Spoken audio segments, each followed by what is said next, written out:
कभी ऐसा सोचा है कि बिना काम किए भी पैसा कमाया जा सकता है? आज हम टिम फेरिस के एक ऐसे ही कमाल के आइडिया पर बात करने वाले हैं जो ऐसा करने में मदद कर सकता है। तो चलिए सीधे चलते हैं एक ऑटोमेटेड बिजनेस बनाने की दुनिया में। ये सिर्फ एक लाइन नहीं है, बल्कि ये उस पूरी सोच को ही बदल देती है जिसमें हम ये मानते हैं कि भाई ज्यादा पैसा कमाना है तो ज्यादा घंटे काम करना ही पड़ेगा। फेरिस का कहना है कि असली मकसद तो ऐसे सिस्टम्स बनाना है जो हमारे लिए पैसा कमाए, ताकि हम इस समय की कैद से आजाद हो सके। अच्छा, इसको ऐसे समझते हैं। देखिए, एक ट्रेडिशनल बिजनेस में हालत एक हैमस्टर जैसी होती है जो पहिए पर दौड़े जा रहा है। जितनी तेज दौड़ो, बिजनेस उतना ही आगे बढ़ता है। लेकिन एक ऑटोमेटेड बिजनेस में आप एक ऐसी मशीन बना देते हैं जो उस पहिए को खुद ब खुद घुमाती है और बस उसके फायदे का मजा लिया जा सकता है। तो सवाल यह है कि ये फाइनेंशियल फ्रीडम मिलेगी कैसे? इसका जवाब एक बहुत ही सिंपल लेकिन पावरफुल कॉन्सेप्ट में छिपा है, जिसे टिम फेरिस म्यूज कहते हैं। चलिए जानते हैं ये है क्या। देखिए, म्यूज का मतलब कोई बहुत बड़ा एम्पायर खड़ा करना नहीं है। नहीं, इसका मतलब है एक छोटा स्मार्ट बिजनेस बनाना जो हमें वो करने की आज़ादी दे जो हम सच में करना चाहते हैं। चाहे वो दुनिया घूमना हो, अपने शौक पूरे करने हो, या फिर बस अपनी फैमिली के साथ ज्यादा वक्त बिताना हो। अब एक बात समझनी बहुत बहुत जरूरी है कि एक म्यूज और एक ट्रेडिशनल स्टार्टअप में जमीन आसमान का फर्क होता है।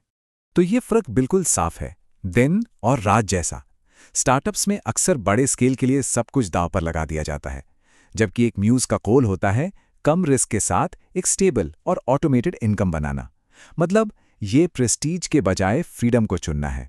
ये सिर्फ एक बिजनेस स्ट्रैटेजी नहीं है, ये तो जिंदगी जीने का एक नया नजरिया है। जब प्रेस्टीज के ऊपर फ्रीडम को रखा जाता है तो एक ऐसी जिंदगी बननी शुरू होती है जो हमारे कंट्रोल में हो, न कि हम बिजनेस के कंट्रोल में हो। अक्सर लोग यहीं आकर अटक जाते हैं। उन्हें लगता है कि वो तो एक्सपर्ट है ही नहीं, पर सच तो ये है कि दुनिया का सबसे बड़ा एक्सपर्ट होने की कोई ज़रूरत ही नहीं है। बस अपने कस्टमर से थोड़ा सा ज़्यादा जानना काफ़ी है। मान लीजिए, अगर किसी को बागबानी अच्छी आती है तो वो उन लोगों के लिए एक गाइड बना सकता है जिन्होंने आज तक एक पौधा भी नहीं लगाया है। तो अब जब ये पता चल गया कि एक्सपर्ट होना ज़रूरी नहीं, तो अगला कदम क्या है? यहाँ एक और मज़ेदार बात है। इसकी शुरुआत किसी शानदार आइडिया से नहीं होती। नहीं, इसकी शुरुआत होती है एक ऐसी मार्केट को खोजने से जो पहले से मौजूद है और जहां लोग खरीदने को तैयार बैठे हैं। सोने की खोज के लिए कोई नई जगह ढूंढने की कोशिश करने से बेहतर है उस जगह पर जाया जाए जहां लोग पहले से सोना खोद रहे हैं और उन्हें बेहतर फावड़े बेचे जाएं। यही पावर है एक प्रूवन मार्केट में घुसने और एक बेहतर सल्यूशन देने की। और ये शायद इस पूरे प्रोसेस का सबसे सबसे ज़रूरी स्टेप है। बिना डिमांड टेस्ट किए प्रोडक्ट बनाने का मतलब है अपना टाइम और पैसा एक ऐसे आइडिया पर बर्बाद करना जिसे शायद कोई चाहता ही नहीं। ये स्टेप अंदाज़ा लगाने से बचाता है और रियल डेटा के आधार पर फैसले लेने की ताकत देता है। अच्छा, तो एक बार जब ये साबित हो गया कि प्रोडक्ट के लिए एक मार्केट है, तो अगला कदम है एक सिंपल सा प्रोडक्ट बनाना और उसकी कीमत समझदारी से तय करना। परफेक्शन के पीछे भागने के बजाय एक मिनिमम वायबल प्रोडक्ट यानी एमवीपी से शुरू करना चाहिए। मतलब 300 पेज की एक मोटी सी किताब लिखने के बजाय 20 पेज की एक क्विक गाइड बनाइए। इससे अपने आइडिया को जल्दी से टेस्ट करने, फीडबैक लेने और ज्यादा टाइम और पैसा लगाए बिना सुधार करने का मौका मिलता है। बहुत से एंटरप्रेन्योर्स ये सोचकर कम कीमत रखते हैं कि इससे ज्यादा कस्टमर आएंगे, लेकिन ये अक्सर एक बड़ी गलती होती है। प्रीमियम प्राइसिंग से न सिर्फ ज्यादा प्रॉफिट मिलता है, बल्कि ये प्रोडक्ट को ज्यादा वैल्यूएबल भी बनाता है और ऐसे कस्टमर्स को अट्रैक्ट करता है जो क्वालिटी के लिए पैसे देने को तैयार हैं। जरा सोचिए, 1000 कस्टमर्स को संभालना आसान है या 100 को? सीधी सी बात है। ऊंची कीमतों का मतलब है कि कम कस्टमर्स के साथ भी प्रॉफिट कमाया जा सकता है, जिससे कस्टमर सर्विस और दूसरे कामों को ऑटोमेट करना कहीं ज्यादा आसान हो जाता है। चलिए अब आते हैं उस हिस्से पर जहां असली जादू होता है।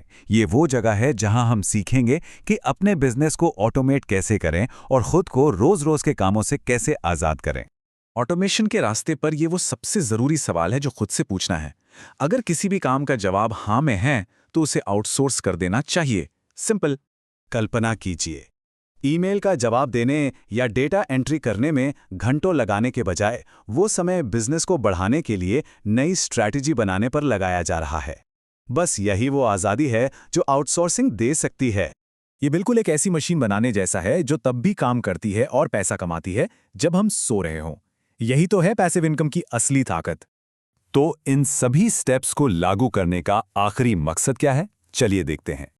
आखिर में एक कर्मचारी से एक आर्किटेक्ट बन जाना है। अब ईंटें नहीं ढोनी हैं, बल्कि पूरी इमारत का डिज़ाइन तैयार करना है। मतलब अब बिजनेस में काम नहीं करना है, बल्कि बिजनेस पर काम करना है। तो हमने अभी तक जो कुछ भी डिस्कस किया वो घंटों के बदले पैसे कमाने की उस ट्रेडिशनल दौड़ से बाहर निकलने का एक ब्लूप्रिंट है। अब सवाल ये है, अपनी जिंदगी में फ्रीडम लाने के लिए कौन सा सिस्टम बनाया जा सकता है?